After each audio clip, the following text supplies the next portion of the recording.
Hello, welcome to my YouTube channel. Video शुरू करने से पहले मेरे व्यूअर्स से एक रिक्वेस्ट, वीडियो को शुरू से अंत तक पूरा देखें। आपकी ही रिक्वेस्ट थी कि मैं अपने चैनल पर स्पिरिचुअलिटी को समझाऊं, क्योंकि आपको मेरे द्वारा लिए जाने वाले day to day life basis examples के ज़रिए बात को समझाना अति प्रभावित करता है, पसंद आता है। It's my pleasure. I am very much glad to know that you are appreciating my videos. Thank you. Thanks to all of you. तो चलिए इसी सिलसिले को जारी रखते हैं और जानते हैं कि स्पिरिचुअली अवेकेंड होना क्यों ज़रूरी है और वे क्या साइंस हैं जिनके जरिए या जिनके मिलने की वजह से यह पता चल पाता है कि आपकी स्पिरिचुअल अवेकनिंग शुरू हो गई है। चलिए जानते हैं ड्यूरिंग स्पिरिचुअल अवेकनिंग एक्चुअली आप करते क्या हैं। यू नो व्हाट, इनिशियली आप अपने आप को एनालाइज करना शुरू करते हैं और इस एनालाइजेशन में आप जान पाते हैं कि आप दूसरों से कुछ अलग हैं। आपके सोचने का तरीका दूसरों के सोचने के तरीके से मैच नहीं करता। सपोज एक काम के बिगड़ने में दो लोगों का इन्वॉल्वमेंट है और वे दोनों ही काम के बिगड़ने का दोष एक दूसरे को दिए जा रहे हैं। अब आपका क्या रोल है? वहाँ पर आपने उन दोनों का ध्यान इस बात पर लगा दिया कि वे एक दूसरे पर दोषारोपण करने की बजाय प्रॉब्लम के सलूशन को ढूंढें, मतलब बिगड़े हुए काम को संभालने की तरफ चलें। आखिर क्यों आप भी दूसरे तमाशबीनों की तरह चुप नहीं रह पाए? यह सवाल आपको परेशान करने लगता है। और तो और ऐसा न जाने आपके साथ कितनी ही बार हुआ और आपने हर बार हर प्रॉब्लम का यूनिक सोल्यूशन भी निकाल कर दिया। तो यह एनालाइजेशन तो था आपका अपने बारे में, जो आपको दूसरों से अलग करता है। अब बात करते हैं आपकी अपनी लाइफ के बारे में, जब आप अपनी लाइफ को भी एनालाइज करना शुरू करते हैं। वो कैसे? वो ऐसे कि आप अपनी लाइफ में कुछ पैटर्न को रिपीट होता हुआ देखते हैं। वे पैटर्न फिनेंस रिलेटेड भी हो सकते हैं और तो और रिलेशन रिलेटेड भी हो सकते हैं। चलिए अब समझते हैं। फिनेंस से रिलेटेड एक ही तरीके का पैटर्न आपकी लाइफ में चलते चला जा रहा है। वो क्या है? वो है कि आप हर 6 से 8 सालों में फिनेंशियली अप डाउन को फेस कर रहे होते हैं। और यह आपने कब रियलाइज़ किया? जब आप अपने बारे में, अपनी लाइफ के बारे में शांति से सोचने लगते हैं।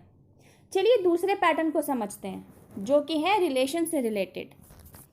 सपोज आपकी अपनी बड़ी बहन के साथ किसी बात पर या किसी मुद्दे पर बहस हो जाती है। आप जानते हैं कि आप 100% सही हैं, फिर भी आप अपनी बड़ी बहन के सामने because of any kind of reason अपने लिए स्टैंड नहीं ले पाते। यह सिलसिला यही नहीं रुकता, आगे चलता रहता है। आपके विचार आपके भाई के विचारों के साथ भी टकराते हैं और आप वहाँ भी अपने लिए स्टैंड नहीं ले पाते। इवन जब आपके पेरेंट्स के विचारों के साथ आपके विचारों का मतभेद होता है, आप वहाँ भी अपने लिए स्टैंड नहीं ले पाते। तो देखा, एक ही पैटर्न आपकी लाइफ में न जाने कब से चलता चला जा रहा है कि आप सही होते हुए भी अपने लिए स्टैंड नहीं ले पा रहे। और इसके बारे में आपको रियलाइज़ कब हुआ? जब आपकी स्पिरिचुअल अवेकनिंग शुरू होती है। तब जाकर कहीं आपके दिमाग के बंद चक्षु खुलते हैं और आप अपनी लाइफ में इस चलते चले आ रहे दोनों तरीके के पैटर्न को समझ पाते हैं कि आखिर आपकी लाइफ में ये किस तरीके के पैटर्न हैं जो आपका पीछा ही नहीं छोड़ रहे, चलते चले जा रहे हैं, चलते चले जा रहे हैं। एक ही तरीके की गलती आपके द्वारा रिपीट होती ही चली जा रही है। एक तो आप अपने आप को फिनेंशियली स्टेबल करने की तरफ और एक्स्ट्रा एफर्ट नहीं डाल रहे और अच्छे कदम नहीं उठा रहे, और दूसरा अपने लिए जहां आपको स्टैंड लेना चाहिए आप वहां स्टैंड नहीं ले रहे। तो जब आपकी नोइंगली या अननोइंगली स्पिरिचुअल अवेकनिंग होती है ना, तब कहीं जाकर आप इन दोनों तरीकों के पैटर्न को ब्रेक करने की तरफ ज़रूरी कदम उठाते हैं। तो क्या किया आपने? एक तरफ तो फिनेंशियल अप डाउन को जड़ से ख़त्म करने का रास्ता ढूंढ निकाला और दूसरी तरफ अपने लिए स्टैंड लेना शुरू किया, फिर चाहे आपके सामने कोई भी क्यों ना खड़ा हो। और जब आपने ऐसा किया तो ऐसा करके न केवल आपने अपनी लाइफ में रिपीट होते हुए पैटर्न को जड़ से ख़त्म कर दिया, बल्कि अपने लिए तरक्की के रास्ते भी खोल लिए। अब यकीनन आपने स्पिरिचुअल अवेकनिंग के फ़ायदों के बारे में अच्छे से समझ लिया होगा। तो ये तो थे वे एग्जाम्पल जो बताते हैं कि आपके लाइफ में आपकी स्पिरिचुअल अवेकनिंग होना क्यों ज़रूरी है।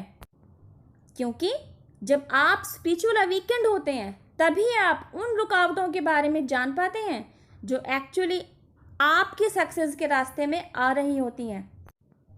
ओके, चलिए अब आप जानिए उन साइंस के बारे में जो इस बात की पुष्टि करते हैं कि हाँ, आपकी स्पिरिचुअल अवेकनिंग एक्चुअली शुरू हो रही है।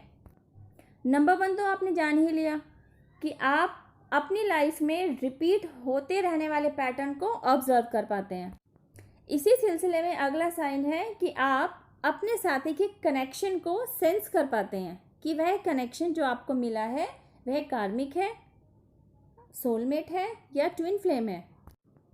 आपकी लाइफ में निस्वार्थ सेवा बहुत इंपॉर्टेंस रखती है। आप निस्वार्थ सेवा करना क्या होता है इसके बारे में भली भांति जानते हैं और आपने ऐसा भाव उन लोगों के लिए रखा भी है जिन्हें आप नहीं जानते हैं, जैसे कि रोड साइड बेगर्स। आप यकीनन बहुत अच्छे दिल के मालिक हैं और आपसे जब जो बन पड़ता है आप उनके लिए कर भी देते हैं और अपने द्वारा किए गए सुकर्म को याद भी नहीं रखते।